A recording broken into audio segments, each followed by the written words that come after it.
Welcome to the Normal Video 2.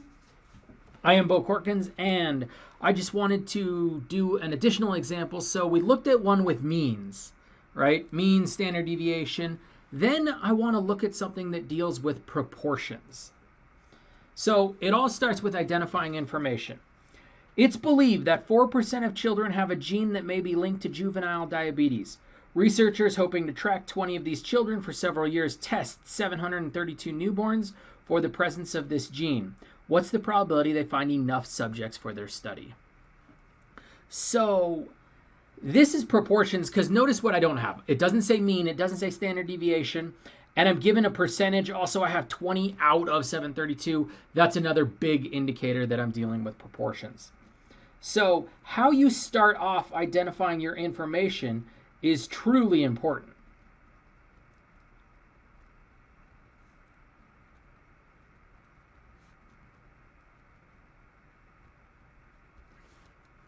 So I need to identify the true proportion and the sample proportion. The true proportion is, again, not the actual true value, but it's some believed value.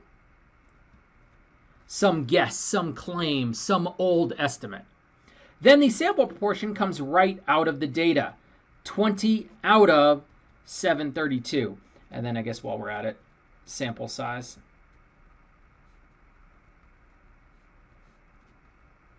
Which again, that has not changed. So 20 out of that, and that is 0.027.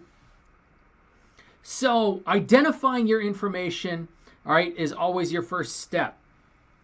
Then, all right, we would typically draw a picture, but since we're now at sampling distributions, before we draw a picture, we need to check conditions. Because if our conditions fail, we cannot draw a picture. So we have three total, but two named conditions. All right. The large enough condition, n equals 732, that is greater than 30. And again, this is technically greater than or equal to, just laziness, I don't put the equal to. Then the success failure condition.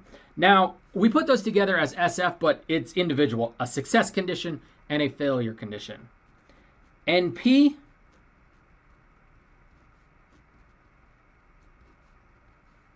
which is the sample size times the true proportion.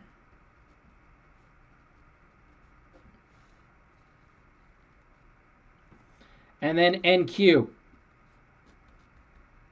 And Q is just 1 minus P. So if P is 4%, Q is then 96%.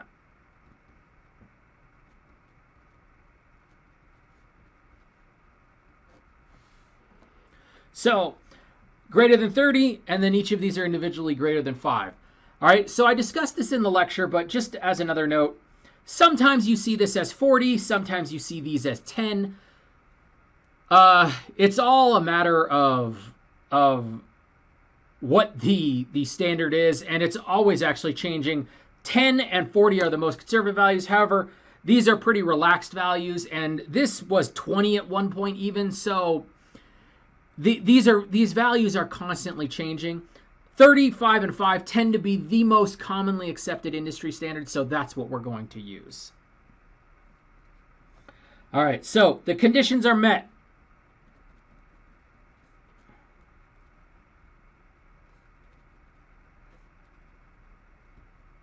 Now, unlike with means, all three of these conditions have to be met. So you saw that the large enough condition or the nearly normal condition could be met. But, all right, these all have to be met. If any of these three conditions fail, you have to stop. All right, you cannot proceed, you cannot assume normality. All right, but, all right, we saw that either the large enough or the nearly normal condition can be met for means.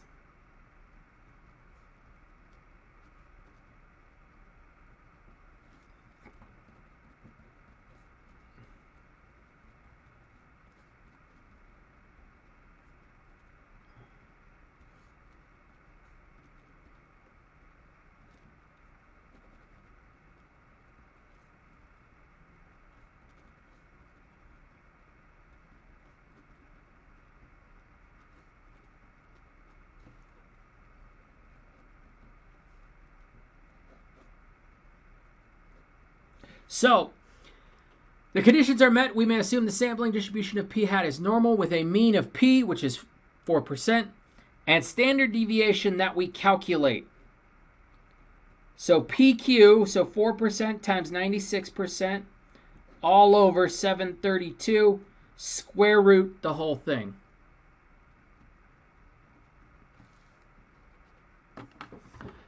So the calculation, again, we calculate our mean, we calculate our standard deviation, so we can use our z equals observation minus the mean divided by standard deviation.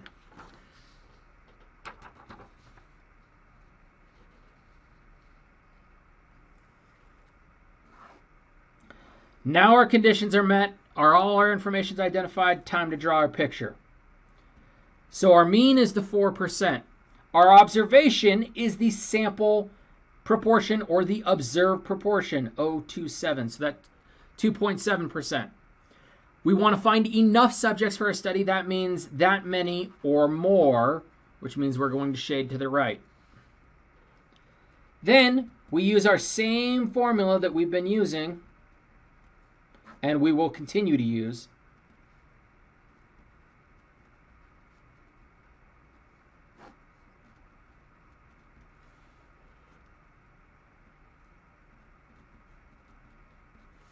Calculate away. Now, just as a note, these are all rounded values. All right. This is actually 20 out of 732, which when you actually do the calculation,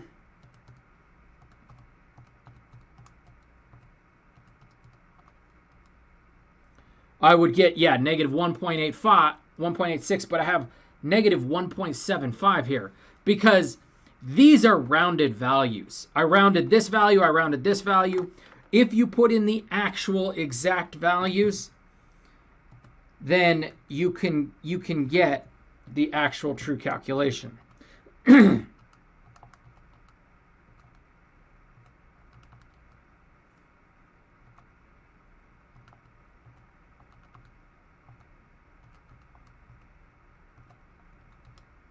So notice, all right, when I use the exact numbers, 0.0072, it's off by quite a bit.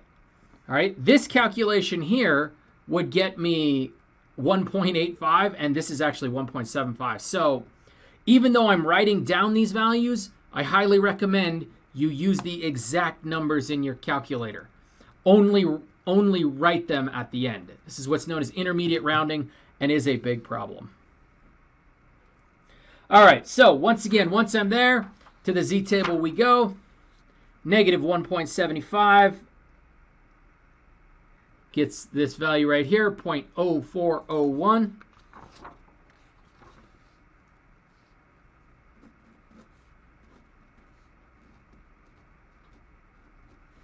And again, given our picture was greater than, which means I need to 1 minus my solution, which means 95.99 is my solution, and then the probability statement.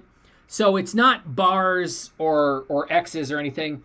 P hat, the sample proportion is greater than 0.027, right? We found enough subjects, all right, for our proportion to be greater than that value.